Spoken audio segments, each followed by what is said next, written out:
From the News Channel 5 Network, this is OpenLine.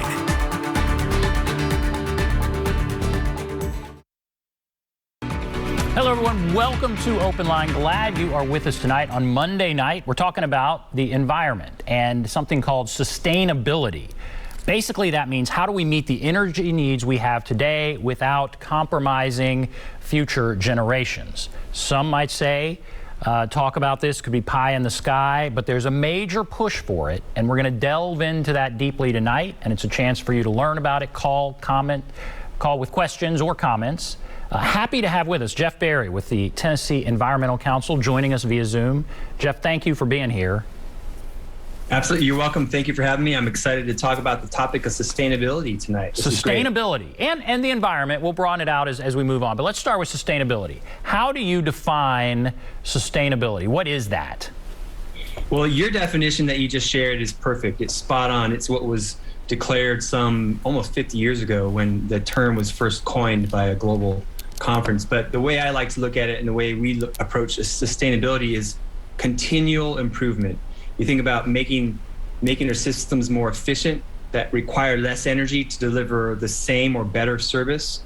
That's sustainability. It's this continual strive to make life better, to make life more efficient, to extract fewer natural resources, and yet give us better products in the end, better products and services.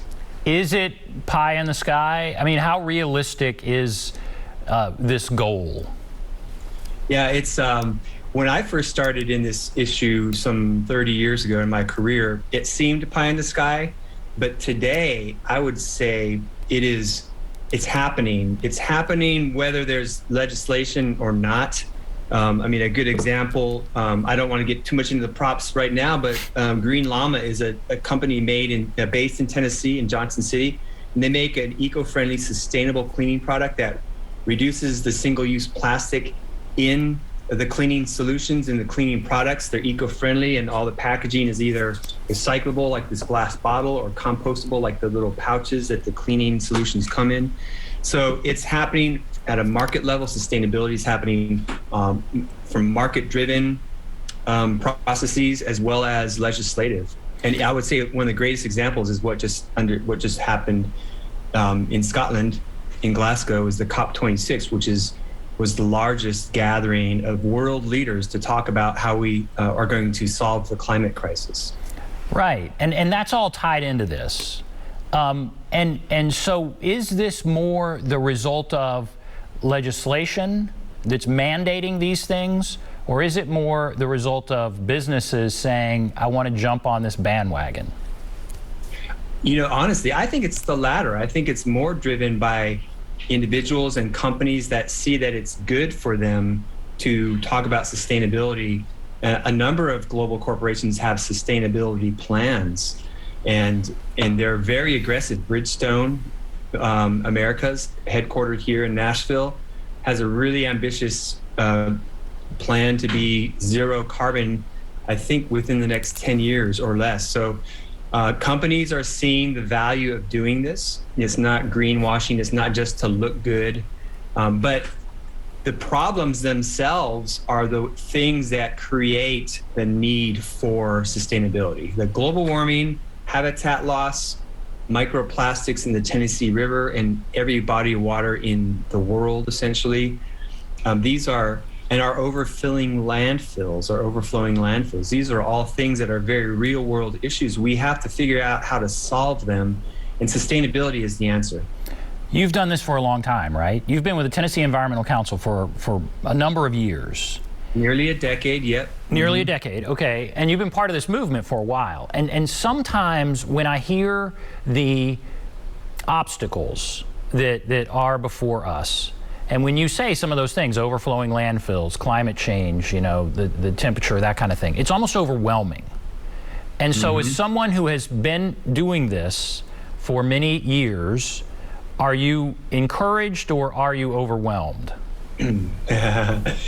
I was a lot more overwhelmed earlier in my career, and I've learned, I guess, I'm more encouraged now than ever before, because like I said, these things are happening by smart people and people that just see that there's incredible opportunity in what we're exploring, in what we face.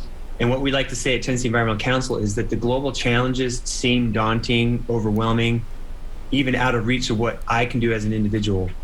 But the truth is that all those problems stem to the actions we take every day. So the solutions on the flip side are driven by what we do at home, what we do in the workplace. No matter where you are in society, you have a role to play. In fact, we are all the ones that are going to shape the future. So it's incredible how much power one individual has. And I've seen it over and over again where somebody has an idea, they start a new business, and they prosper by creating solutions. And that's not just creating a business. I'm not implying that you have to go to that great of an extent, but the simple things like the leftover cilantro from my dinner I prepared for my daughters, the topping on the chili. And I'm not gonna, if I keep it in my fridge, it's gonna get wilted and go bad, but I choose to put it in the compost pile in the backyard. So it reduces the strain on the landfill. It may seem like a little thing, but food waste takes up to 30% of our landfill space and other compostable materials. So we do believe that the change, the solutions are going to come from the individuals watching this program and what they do at home. What are some of the bills that you would be watching, maybe you're encouraged by here in the Tennessee legislature, and some that maybe concern you? If you could go on both sides of that. Are there some you're concerned about? Are there some that you're watching and you're encouraged by?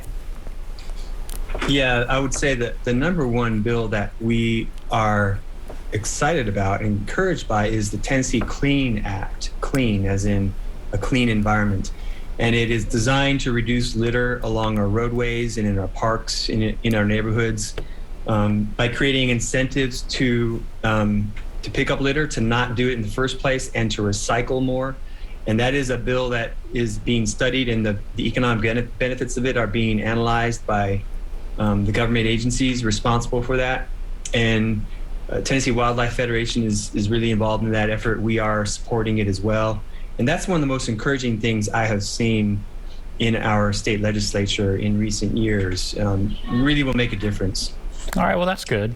Could you explain, all right, zero carbon? Tell me how that works and how that is realistic. Yeah, it is the ultimate goal. And it's not that carbon is bad or evil, or it's not even poisonous. In fact, most of our bodies are made up of carbon. Trees are carbon. It's one of the most ubiquitous elements on the planet. And carbon dioxide, we breathe it out. And when you burn fossil fuels, it's a major pollutant, and that's what is the main driver of global warming. So there are two things to go to carbon neutral or carbon zero. We like to call it climate balance. And that is to reduce the amount of carbon that's being put in the atmosphere from power plants and our tailpipes through the energy that drives our economy. And there are many, many technologies that reduce that amount of carbon. And the second piece of it is increasing the amount of carbon captured by trees and other natural solutions. And that potential is vast and rather untapped as well. So increasing efficiency, adding solar and wind power, which are not just pipe dreams like they once were. I think even Thomas Edison said that solar is one of the most amazing sources of energy we have. We'd be fools not to utilize it. And so it's been known for a long time that we have unlimited reserves of energy hitting the earth every day from the sun. So figuring out how to tap that will reduce the amount of carbon that is required to run our economy. So it can be done on a large scale, industrial scale, and global scale, or it can be done at the home scale. I'm installing solar, or I have installed my solar panels, just a couple small ones that are going to run my Christmas lights this holiday season. And so that's the first great. time that's great. Yeah, my holiday lights will be zero carbon. And it's really cool to know that I can do that. It's not that expensive to set up that technology. When you start talking about reducing car emissions and reducing output from power plants and that kind of thing, it gets political and it gets difficult. And so what are you seeing as far as TVA? And again, what are you seeing in Tennessee? How receptive do you feel like our legislature is here in Tennessee to some of the things you're talking about? Well, a good example is the PACE Act, which was introduced by Representative Bob Freeman here at the state legislature, and it was passed a couple years ago, and it basically helps commercial businesses install solar and energy efficiency and actually get rewarded for that financially. It makes it easier for a commercial institution to pay for those upgrades. And so there is actually a lot of support in our state legislature because that bill did pass, because it's common sense. It's good for the bottom line, and it's not hurting anybody. And I think what you're getting at what I hear you saying is that a lot of these issues become polarized and it's me versus them. But the best solutions are the ones where we all win. And we pay less for energy at home, in the business level or industrial level. So we pay less for the energy resources, and then we get these new technologies installed that reduce that impact on the environment. So a lot of legislators see that. If these things are framed in a constructive way, and by framed, I mean the way we talk about it, then most people will get on board and see that these are things that benefit all of us. It doesn't matter if you're Republican or Democrat or conservative or liberal. Who doesn't want to save money and become more efficient in the way we do our work in our daily lives? That's great. And it is encouraging to hear that things are passing, that there is, bipartisan, that's what it would take, support to pass some things, that you, with the Tennessee Environmental Council, would approve of. There was something that happened in Texas, maybe last winter, maybe, or summer, and they blamed solar power, and they blamed maybe wind power. They blamed that kind of thing.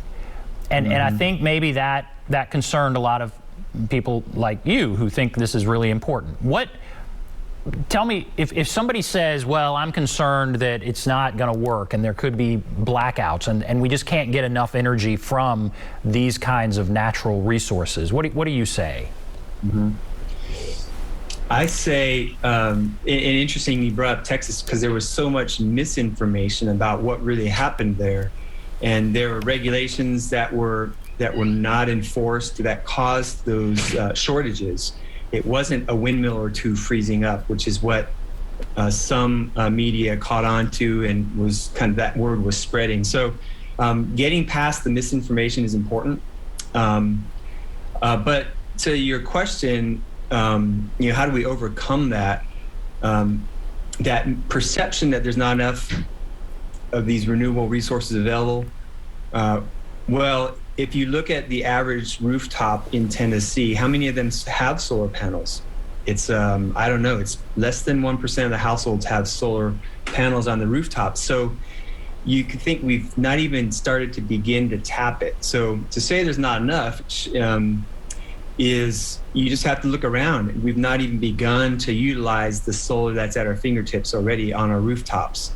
There's really not a whole lot of wind power in Tennessee to make it an energy powerhouse, but we can tap in, and the grid is such a powerful thing because it allows us to draw energy from other places in America that do have significant wind resources, like the entire Tornado Alley in America, from Canada down to Texas.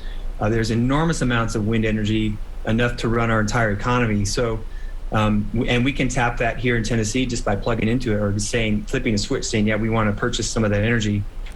So the grid is set up to draw energy from places when we need it. And that's the beautiful thing, that we have this infrastructure in place.